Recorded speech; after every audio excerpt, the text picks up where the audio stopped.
The Lagos night pulsed like a living thing. The city never truly slept, but here on Allen Avenue, it burned brightest. Headlights weaved through impatient traffic, horns blared, hawkers chased cars with chilled bottled water, and laughter spilled from roadside bars.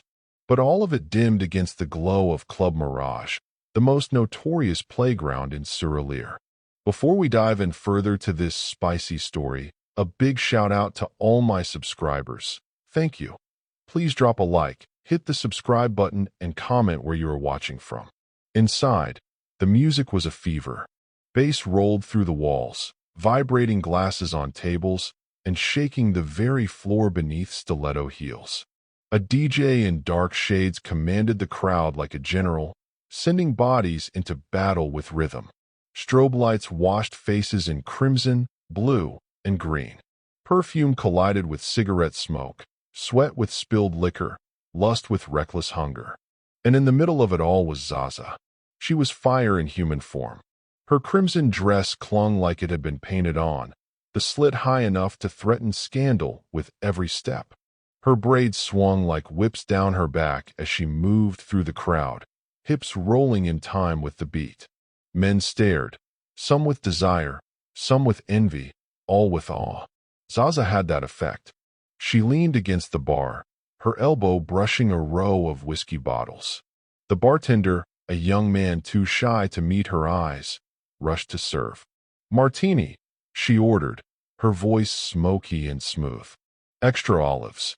"Right away," he stammered.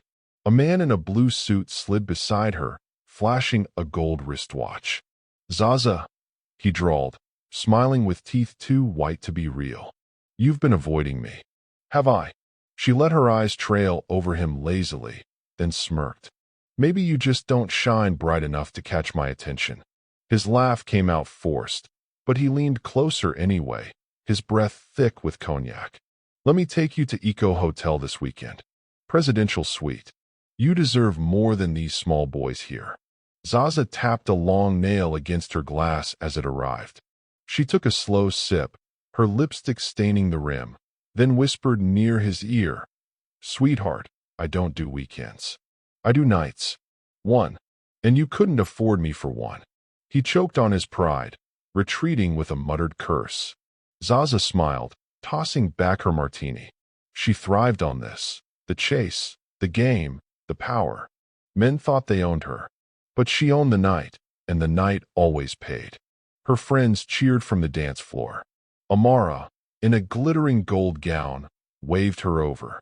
"Zaza, come. The table is loaded. Our sponsor's here." Zaza glanced at the champagne tower by their booth. An older man in Agbada was throwing money like confetti, spraying naira notes on girls who bent and twerked for his amusement. It was noise. It was chaos. It was exactly what she had lived for these past years. But for some reason, tonight the air felt heavier. The music louder. Her skin itched with a strange restlessness she couldn't name. She excused herself from the crowd, strutting toward the exit, her heels clacking sharp against the tiles. She needed air. Needed space. That was when it happened. Snap. Her heel caught on a broken tile at the club's entrance, and with an ugly crack, it split. Zaza stumbled, catching herself against the wall. The laughter of two girls nearby pierced the air. "Madam High Heels don't fall." One cackled, snapping her fingers mockingly. Zaza hissed, picking up her shoe. Walking barefoot in the streets of Lagos was suicide. She needed a fix, quick. That was when she noticed a faint light flickering from a roadside workshop across the street. Against her better judgment, she limped toward it. The workshop smelled of sawdust, varnish, and clean sweat. A single bulb dangled from the ceiling, casting soft light on rows of chisels, hammers, and planks. At the center of it all stood a man in a faded t-shirt, sleeves rolled up, sanding a plank of mahogany. He looked up when she entered. His eyes were steady, dark, unhurried, carrying a patience that unsettled her. Zaza held up the shoe. "Can you fix this disaster?" He wiped his hands on a rag, walked over, and took it without hesitation. His fingers brushed hers, rough, calloused, grounding in a way that startled her. "I can try," he said.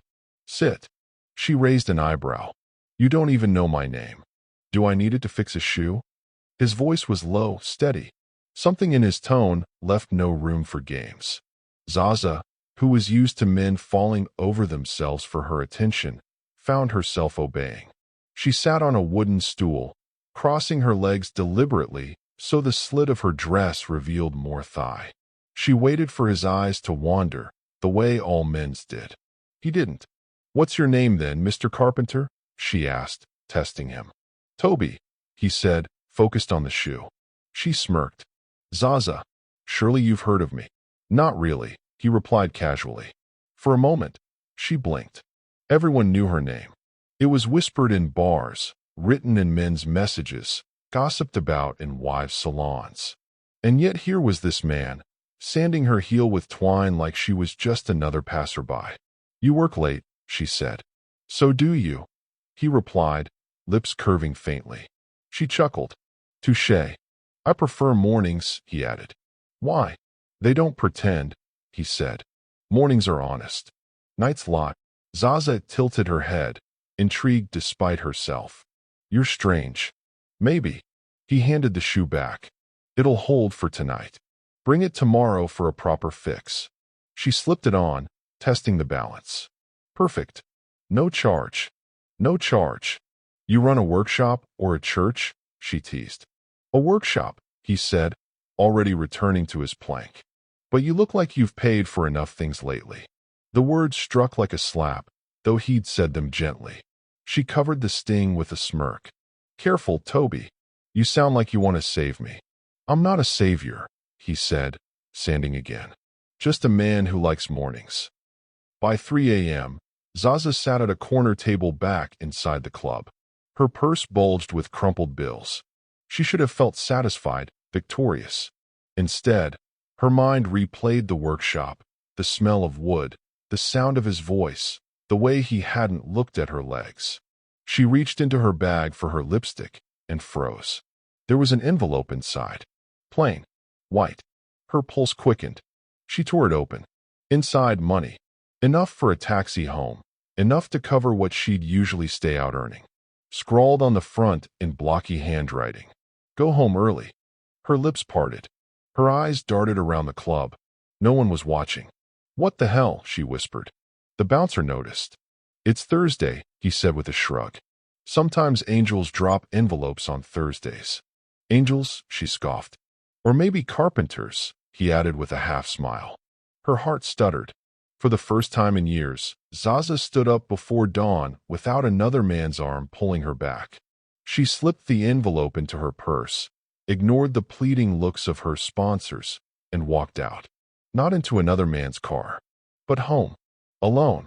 That night, she slept like she hadn't in years. Deep, clean, dreamless. And it frightened her more than anything.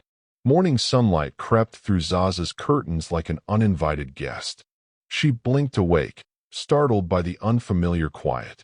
Normally, after a night out, she would wake to the groan of a hangover, a stranger's scent on her sheets, or her phone buzzing with missed calls from clients who wanted her again. But today, there was nothing, just silence, and it unnerved her. She turned on her side, staring at the envelope on her nightstand, the one marked "Go home early." She hadn't dreamt it. The money was still there. Real. Crisp. Someone had paid her not to sell herself. "Who does that?" she muttered, brushing her braids back. Her mind immediately flashed to the carpenter, Tobi. His steady eyes, his rough hands, his calm words. "Mornings are honest. Nights lie." She shook her head as if to dislodge the thought. Men didn't resist her. Men didn't look away when she revealed skin. But Tobi had treated her like she was just a woman with a broken shoe. The audacity. Still, she found herself pulling on jeans, slipping into a loose top, and tucking her broken heel into her bag. Before she could talk herself out of it, she was in a kiki heading back to the workshop. The shop was open, warm with the smell of cut wood. Tobi was there, bent over a half-finished table, sweat darkening his shirt. His arms flexed as he worked, sawdust clinging to his skin. Zaza leaned on the doorway, arms crossed, watching him. You really don't sleep, do you? He looked up, surprised but not startled. You came. I need my shoe fixed properly, she said, dropping it on the workbench. Or maybe you just missed me, he said without looking, his lips twitching slightly. Zaza raised an eyebrow. You've grown bold. Or honest, he said, carefully removing the twine he'd tied the night before. Like mornings. She rolled her eyes but couldn't hide the smile tugging at her lips. You and your morning nonsense. Truth isn't nonsense. He met her gaze briefly, and she felt the same odd tug in her chest as before. She looked away quickly, scanning the workshop. Tools neatly arranged, planks stacked, shavings curled like ribbons on the floor. It was nothing like the chaos of the club. No loud music. No desperate hands. Just order. Simplicity. And him. So, she said, leaning closer. Do you fix more than shoes? Because I have a lot of broken things. Her tone was teasing, laced with suggestion. Tobi didn't flinch. He ran sandpaper along the sole of her heel, his strokes deliberate. I don't fix people, he said softly. Only what they let me touch. The words landed heavier than she expected. She folded her arms, pretending to be unaffected. You talk like a pastor. I talk like a man, he replied. Silence stretched, filled only by the rasp of sandpaper. Zaza found herself staring at his hands, strong, sure, veins running like rivers under his skin.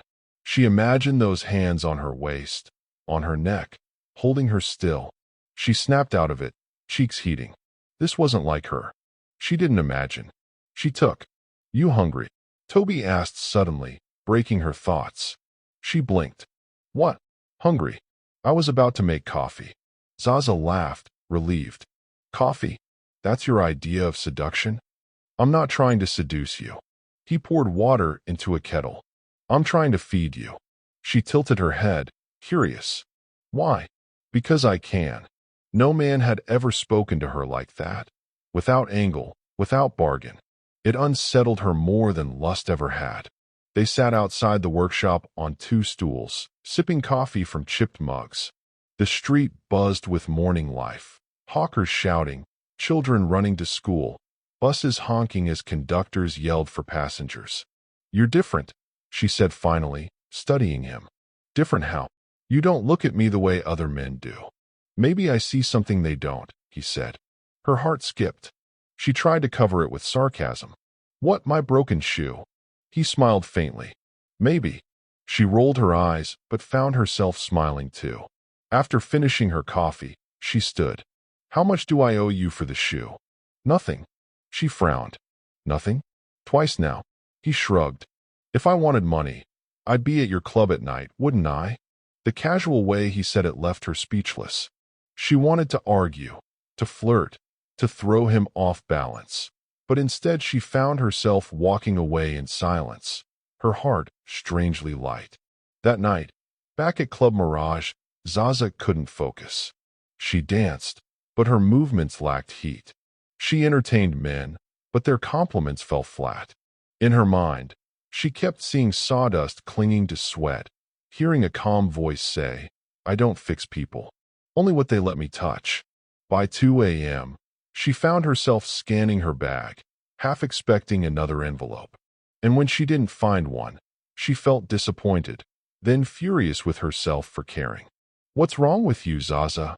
She muttered in the bathroom mirror, glaring at her reflection. Since when do you wait for envelopes? Since when do you think about carpenters? But no amount of pep talk could erase the image of Tobi's steady gaze. The next morning, she returned to the workshop again. This time, she didn't even bring a broken shoe. You're back, he said simply, wiping his hands. Don't flatter yourself, she shot back. I was just passing. Of course, he said, clearly not believing her. She sat on the stool anyway. So, what are you working on today? Dining table, he said, running his palm over a polished surface. She trailed her fingers along the edge.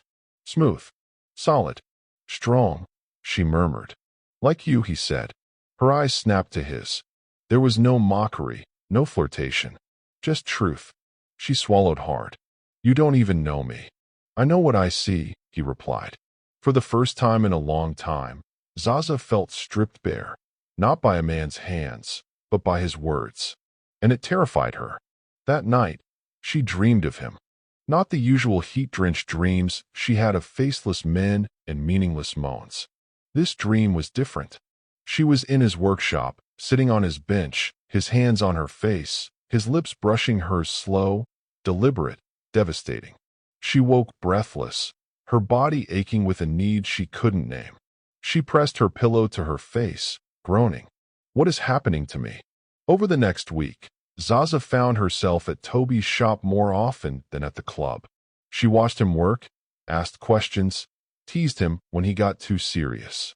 He listened to her stories, not the glamorous, polished ones she told clients, but the real ones, the ones she hadn't said aloud in years. One afternoon, as they shared roasted plantain outside, she asked, "Why don't you ever ask about my nights?" "Because I'm more interested in your mornings," he said. Her chest tightened. She looked away quickly, biting into the plantain. For the first time in years, Zaza felt like someone saw her. Not the baddie in the crimson dress, not the fantasy men paid for, but the woman underneath. And that realization both thrilled and terrified her. Zaza was restless. It had been 3 nights since she last stepped into Club Mirage. 3 nights of ignoring Amara's calls. 3 nights of deleting messages from men offering money for her company. Normally, that kind of silence would terrify her. Silence meant no income, no thrill, no life. But this time, the stillness felt safe. And dangerous. Because all she could think about was Tobi. Every morning, she found herself drifting back to his workshop like a moth pulled toward flame. She told herself it was curiosity, maybe even boredom. But deep down she knew the truth. His quiet presence had unsettled her in a way no champagne bottle or diamond watch ever had. On Tuesday morning, she arrived earlier than usual. Tobi was already at work, his hands steady as he chiseled the edge of a chair leg. His shirt clung to his back, damp with sweat. "You're starting to look like a stalker," he said without turning. "And you're starting to sound like you enjoy it," she fired back, dropping onto her usual stool. He chuckled low in his throat. "You're not wrong." The admission threw her off balance. She folded her arms. "Careful, Carpenter. I bite." He finally turned to face her, his gaze steady. "Then I'll bleed." The words hit her like a spark to dry wood. For a moment, she forgot how to breathe. To cover it, she snatched an apple from the basket on the table, biting into it loudly. "So, what's the special today?" "Coffee again." "Coffee," he said, "and roasted groundnuts, if you behave." "I never behave," she said with a smirk. "I've noticed." They shared coffee outside, the street alive with its usual chaos. But Zaza wasn't hearing the hawkers or the bus conductors. She was too aware of how close their knees were, how the air between them seemed thicker every day. "So," she asked, tilting her head, "why carpentry? You could have done something easier." "Because wood is honest," he said, sipping his drink. "You cut it wrong, it shows. You treat it badly, it cracks. But if you're patient, if you respect it, it becomes beautiful." She swallowed, staring at him. The way he spoke, it was never just about wood. It was about her. "And what if it's already cracked?" she whispered. "Then you fill the cracks," he said softly. "You don't throw it away." Her throat tightened. She looked away quickly, blinking back an emotion she didn't want to name. That afternoon, she wandered inside the workshop, running her fingers over the polished table he'd been working on. "You ever let anyone help?" she asked. "Depends," he said. "You offering?" "Don't sound so surprised," she teased, picking up a piece of sandpaper. He guided her hand, his chest brushing her shoulder as he showed her the right motion. His breath tickled her ear, warm, unhurried. The room shrank to just that moment. The scrape of sandpaper, the smell of sawdust, the heat of his nearness. "Like this," he murmured, his hand steadying hers. Zaza's pulse raced. Her body reacted before her mind could catch up. Every nerve screamed at her to turn, to close the distance. Instead, she jerked back, dropping the sandpaper. "Too much dust," she said quickly, though her voice came out shaky. He looked at her for a long moment, unreadable, then simply nodded and went back to work. That night, she didn't go to Mirage again. She stayed home, curled in her sheets, tossing and turning. Every time she closed her eyes, she saw him, his hands guiding hers, his chest brushing her shoulder, his lips dangerously close. Her phone buzzed with messages. "Where are you? Baby, I miss you. 50K for 1 hour." She turned it face down and pressed her pillow to her face, groaning. "This man will kill me," she whispered. The hunger she felt was unlike anything before. With clients, it was physical, mechanical, a transaction. But with Tobi, it was raw, confusing, terrifying. It wasn't just her body that wanted him.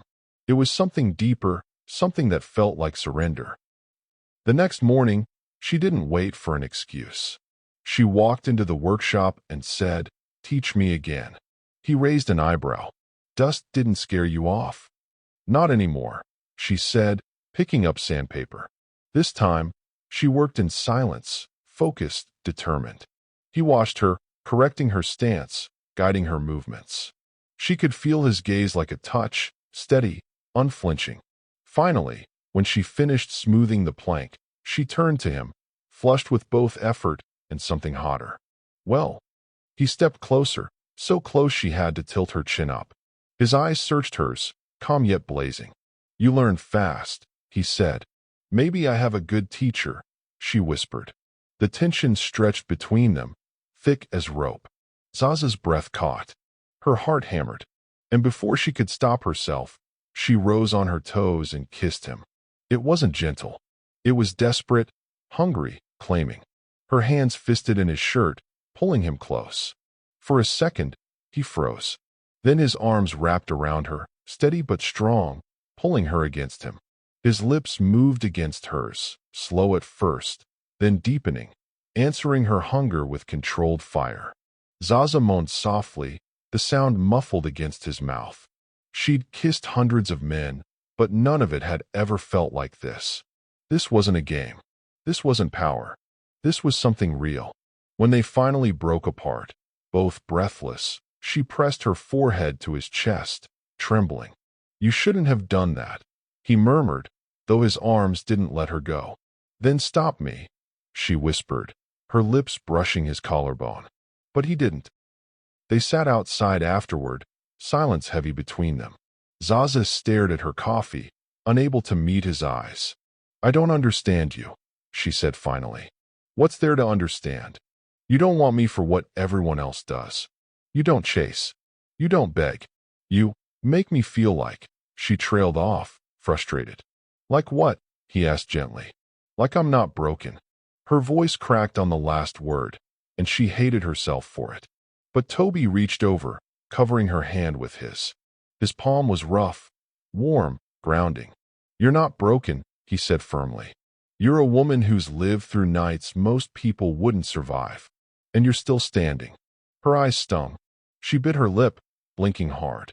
"Why do you care?" "Because mornings are honest," he said softly. "And you deserve one." That night, Zaza tried going back to Mirage. She dressed in her shortest dress, painted her lips crimson, and strutted into the club with her girls. But as the music throbbed and men threw money, she felt nothing. No thrill, no fire. Instead, she kept remembering Tobi's kiss, the way his hands had held her like she mattered. Every touch from strangers felt cheap in comparison, every laugh hollow. When a man slid his arm around her waist, she shoved him off, startling everyone. "Not tonight," she snapped, storming out. Her friends called after her, but she didn't look back. She didn't want their world anymore. She wanted his. By dawn, she found herself outside the workshop again. Tobi was locking up, surprised to see her. "You didn't go home?" he asked. She shook her head, her eyes fierce. "I don't want the nights anymore, Tobi. I want mornings. With you." He studied her for a long moment, searching her face. Then he nodded slowly. "Then don't just say it. Live it." Her lips curved into a trembling smile. Teach me how. And as the sun rose over Lagos, Zaza realized she was hungry, but not for the life she once knew. This was a new kind of hunger. A hunger for him. The morning after her declaration to Tobi felt different. Zaza woke with a clarity she hadn't known in years. No hangover. No stranger's arm weighing her down. No lipstick-smudged bills scattered on the floor. Just the soft light of dawn painting her room gold, as if morning itself had come to keep her company. Still, change never came without a fight. Her phone vibrated violently on the nightstand. Messages, missed calls, reminders of the life she was trying to leave behind. Where have you been? Baby, I'll double your price tonight. $50K for just dinner, no pressure. Don't play with me, Zaza. You're mine. The last message made her skin crawl. She tossed the phone aside and sat up, clutching her knees to her chest. For the first time, the thought of returning to Club Mirage made her stomach churn. The music, the lights, the fake laughter. It all felt like a cage she'd lived in too long. But cages had locks. And tonight, she planned to break hers. She dressed in simple jeans and a plain t-shirt. Clothes that felt almost foreign after years of sequins and silk. Her braids were tied into a bun, her face bare of makeup. She barely recognized herself in the mirror. At the club that evening, Amara spotted her first. Zaza, she squealed, dragging her toward the booth. Where have you been? Do you know how many men asked for you? Business has been dry without you. I'm not staying, Zaza said flatly. Amara blinked. Not staying? Are you sick? No, I'm done. The music throbbed around them, drowning out the weight of her words. Amara's laughter was sharp. Done? With what? With money? With fun? Zaza, don't be stupid. This is who we are. Not anymore, Zaza whispered, more to herself than to Amara. When she turned to leave, one of her regulars blocked her path. A broad man in a bata, gold chains glittering. Baby, he drawled, grabbing her arm. I've been waiting. Let's go upstairs. Zaza yanked free, fire blazing in her eyes. No. His face darkened. What did you say? I said no, she repeated, voice steady. Find someone else. The entire booth went silent. Girls stared, jaws dropping. No one had ever seen Zaza refuse so publicly. The man's jaw tightened. You'll regret this, he spat, storming away. Maybe she would. But for the first time, she didn't care. She walked out of Club Mirage, her head high, the neon lights behind her dimming like a chapter closing. Tobi was in the workshop, smoothing the edge of a newly built chair, when Zaza burst in. I did it, she gasped, breathless from both nerves and exhilaration. He looked up, brows raised. Did what? I told them no. All of them. I walked away. Her voice trembled, but her smile was fierce. Tobi set down his tool and stepped closer, wiping sawdust from his hands. And how do you feel? Terrified. She laughed shakily. And free. He studied her for a moment, then nodded. That's a good start. Zaza sank onto the stool, suddenly exhausted. Do you know how hard it is to say no when everyone expects you to say yes? When you've built your whole life on saying yes. I know, he said softly, but you're not living for them anymore. She met his eyes, her chest tight. Then who am I living for? For yourself, he said, and maybe for us.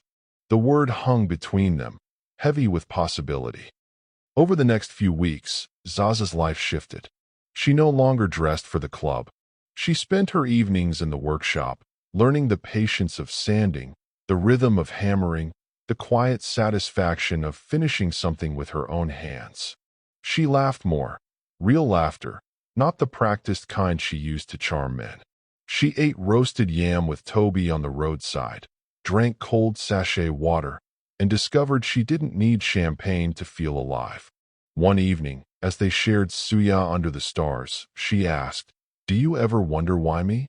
Why not some church girl with clean hands and no past? Tobi tore a piece of meat, thoughtful. Because you're real. You don't hide. You've seen the worst of nights, and you still choose mornings. That makes you stronger than anyone else. She blinked, caught off guard. You make it sound like my scars are crowns. They are, he said simply. Her heart swelled, her throat tightening. No man had ever spoken to her like that. But the more she surrendered to this new life, the more dangerous her hunger for Tobi became. It started with stolen glances, her eyes lingering on his jawline as he worked, the sweat rolling down his neck, the veins on his arms flexing as he lifted wood. Then came the touches, innocent at first, his hand brushing hers when passing a tool, her shoulder grazing his when they sat too close. Each contact sent fire racing through her veins. One night, after closing the shop, they walked together through the quiet streets. The moon lit their path, silvering the air. Zaza's heart pounded as she brushed her hand against his. Once, twice, until finally his fingers laced through hers. It was such a simple gesture, yet it made her dizzy. She was used to lust, to hands that grabbed and demanded. But this was gentle, deliberate, claiming without taking. Tobi, she whispered, her voice trembling.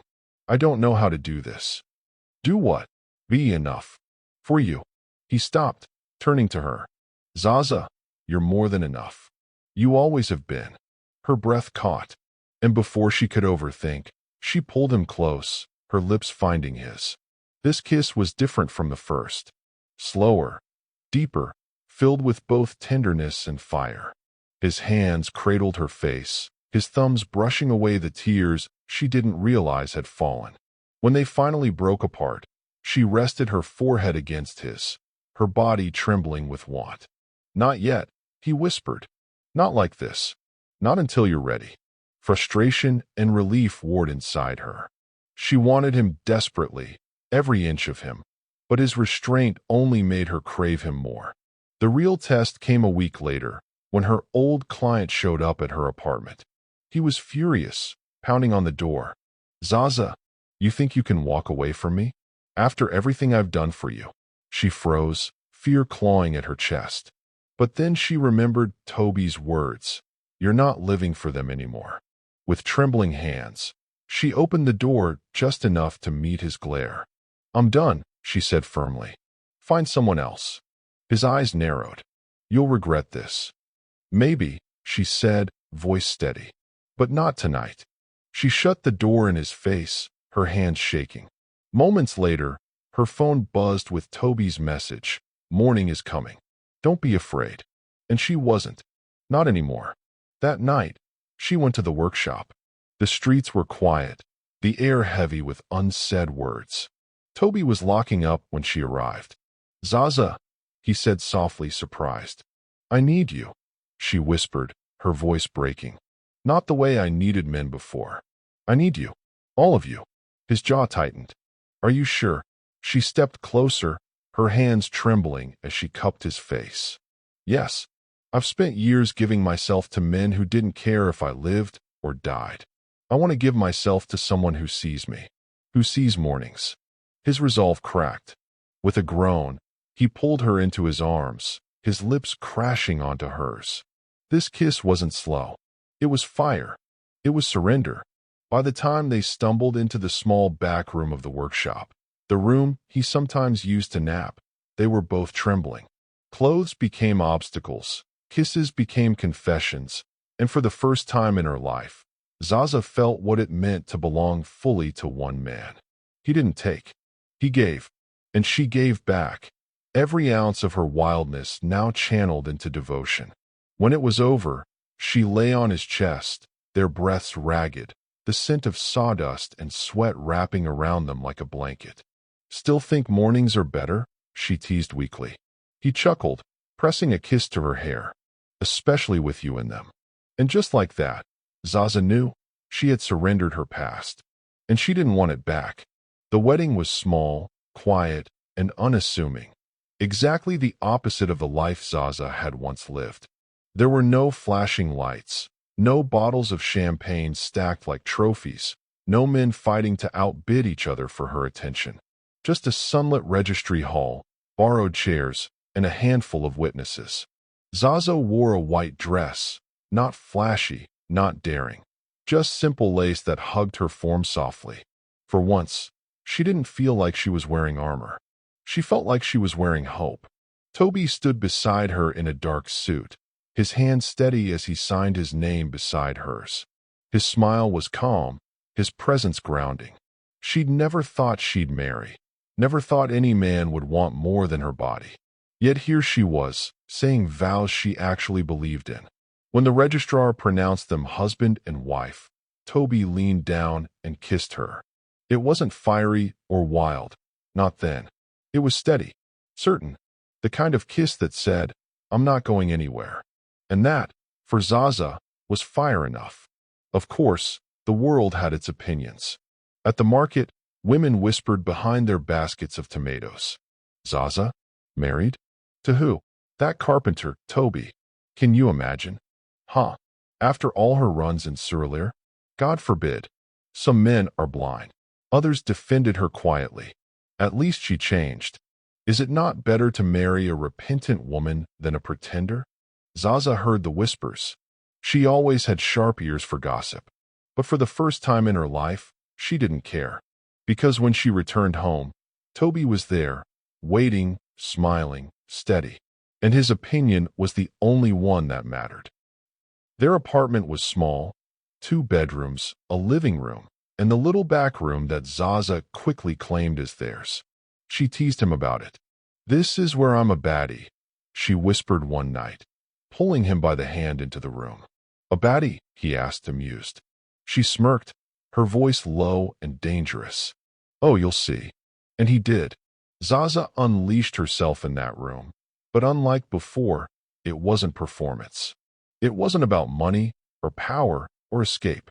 It was about freedom, the freedom to give everything to one man without fear of being discarded afterward. She was wild, yes, her kisses deep and demanding, her touch bold, her laughter wicked.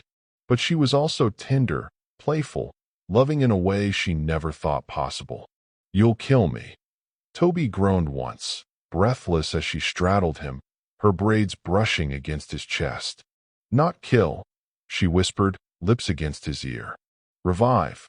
Their intimacy was a storm and a sanctuary. Every time they closed the door to the other room, Zaza remembered who she had been and who she had chosen to become. But outside their walls, trials awaited. A month into their marriage, a video resurfaced online, grainy footage from her old life, showing her laughing on a man's lap, money raining down on her. The caption was cruel.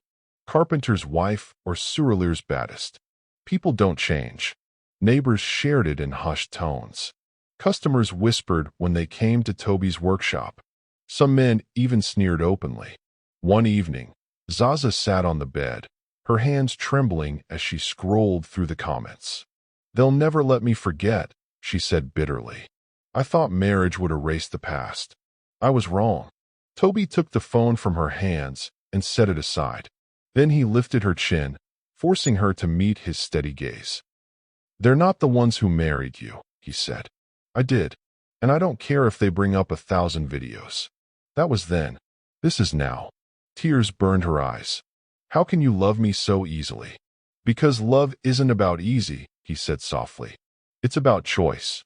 And I choose you." She collapsed against him, sobbing into his chest. And when they moved to the other room that night, her tears turned to fire.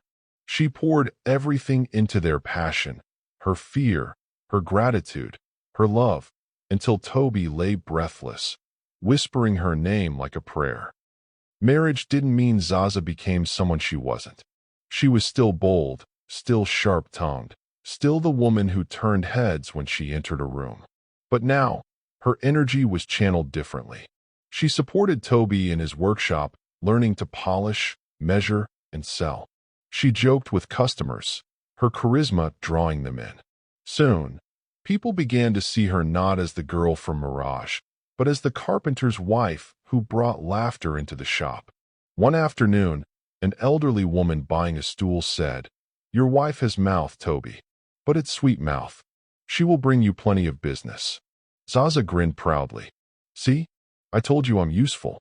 Tobi chuckled, slipping an arm around her waist. "You're more than useful. You're mine. Her heart swelled every time he said it, mine. In the other room, their passion deepened. It wasn't always wild. Sometimes it was slow, languid, like waves rolling against the shore. Sometimes they lay tangled in silence, her head on his chest, his fingers tracing patterns on her back. One night, she whispered, "You've ruined me." "How?" he asked, brushing a braid from her face. "Now I can't imagine wanting anyone else." He smiled, kissing her softly. "Good. That's the point." Zaza laughed, the sound free of bitterness. "So this is what love feels like." "This is what our love feels like," he corrected. And she believed him. But love had to prove itself. One Sunday, as they walked to church, a group of women sneered loudly. "Carpenter's wife indeed. Tomorrow she'll go back to Mirage. Leopard cannot change its spots." Zaza froze, shame prickling her skin. But Tobi slipped his hand into hers, lifting his chin. "Let them talk," he murmured. "Our life is not theirs." So she walked on, her back straight, her husband's hand warm in hers. And in that moment, she realized surrendering the past wasn't just about leaving it behind. It was about refusing to let anyone drag her back into it. The other room became their sanctuary. Behind its closed door, Zaza reclaimed her identity, not as a commodity, but as a wife, a lover, a woman finally free to love fiercely. She still had the fire, the baddie energy that once drew men like moths. But now it belonged to one man only. And Tobi, for all his calm patience, was not immune. She had discovered his edges, the places where his restraint crumbled, where her wildness lit him ablaze. And she reveled in it, because in that room, she was both queen and servant, both wild and tender, both sinner and saint. Each night was a testament, not that she had been changed by force, but that she had chosen to change. Chosen him. Chosen them. 1 year later, the calendar flipped quietly to their first anniversary. It wasn't marked with fireworks or fancy dinners. Zaza and Tobi weren't that kind of couple. Their life was built on small things, shared suya at night, laughter over spilled varnish, kisses stolen between sanding and polishing. But anniversaries deserved something more. That morning, Tobi surprised her with a bouquet of sunflowers, bright, cheerful, stubborn things that turned toward the light no matter what. "They reminded me of you," he said, handing them over. Zaza laughed, burying her face in the petals. "I've never gotten flowers before. Men gave me money, clothes, diamonds, but never flowers." "Then I'll keep giving them," he said, pressing a kiss to her forehead. "So you'll never forget the difference." Her heart swelled, but she had plans of her own. She'd spent weeks preparing a surprise in secret, something that would show him just how much he meant to her. By evening, the workshop had been transformed. Zaza had borrowed fairy lights from a neighbor, strung them across the rafters, and laid a table with their best plates. The smell of jollof rice, grilled chicken, and fried plantains filled the air. When Tobi walked in, he stopped short, his eyes wide. "What's all this?" "Happy anniversary, Carpenter," she said with a grin, stepping forward in a flowing white gown. He blinked, then laughed softly. "You've outdone yourself." They ate together, talking, laughing, remembering. Zaza teased him about his first words to her. "Do you remember? You looked at my broken heel and told me mornings don't lie. I thought you were crazy." "You still think so?" She smiled. "Maybe, but now I love crazy." After dinner, she dimmed the lights. "I have one more surprise," she whispered, taking his hand. She led him to the little back room, their other room. Inside, candles flickered, casting golden light on the mahogany box sitting on the bed. "What's this?" he asked. "Open it," she said, her eyes sparkling. Tobi hesitated, then lifted the lid. Inside were dozens of folded papers, receipts from taxi parks, all tied neatly with twine.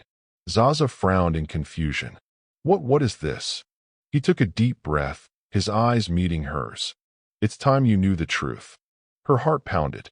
"You remember those envelopes you used to find on Thursdays? The ones that paid for you to go home early?" Her eyes widened. It was you. He nodded slowly.